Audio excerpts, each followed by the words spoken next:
You've felt it before. On paper, everything made sense.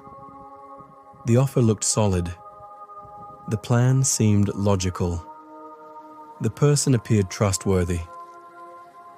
But something didn't sit right. Your body tensed. Your focus narrowed. A quiet discomfort set in. One you couldn't explain. You questioned it. You looked for proof.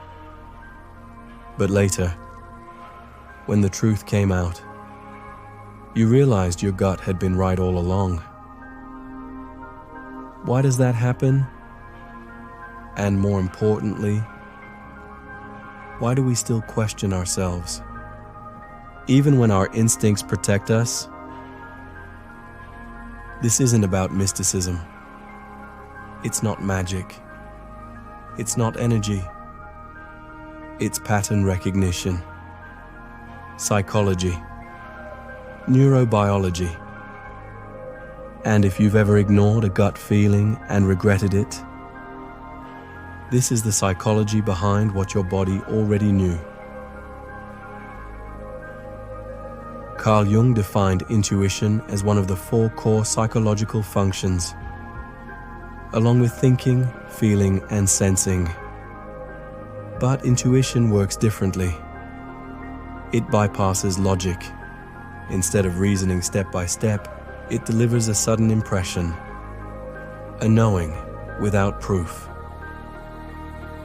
Jung called this perception via the unconscious.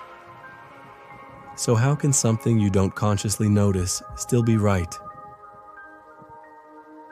Your brain is constantly scanning for patterns in tone, expression, timing, and energy. You may not be aware of it, but your nervous system is already reacting. Instead of explaining every detail, your unconscious condenses all those signals into one message. Pay attention, something's off. This is what we call a gut feeling. Neuroscientist Damasio called these reactions somatic markers, physical sensations tied to emotional memory. In simple terms, your body remembers danger, even if your brain can't name it yet. When you're in a situation that feels familiar, because of something you've lived through before, your body sends a signal, not to confuse you, to protect you as fast as possible. It's not mysticism, it's memory. It's not irrational, it's recognition. Your gut feeling is your first layer of defense, not your last resort. If our gut feeling is so accurate, why do we keep silencing it? Part of the answer is social conditioning. From a young age, we're taught to prioritize politeness, logic, and external validation, not instinct. When something feels wrong, but you can't explain why, you're told to wait for proof, to give people the benefit of the doubt, to not overreact. But that's the catch.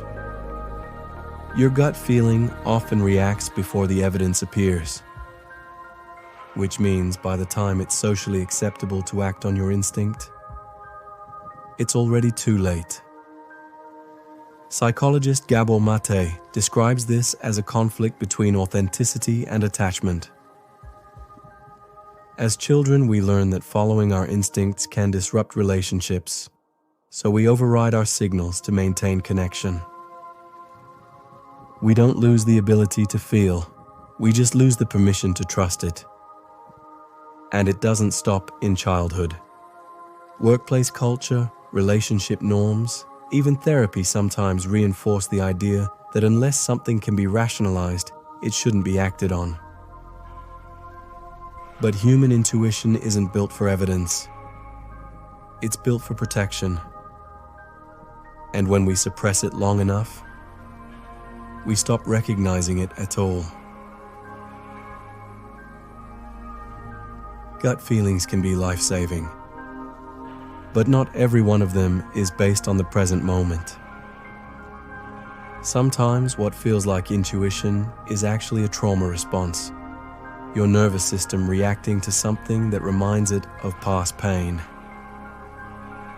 And the difference isn't always obvious.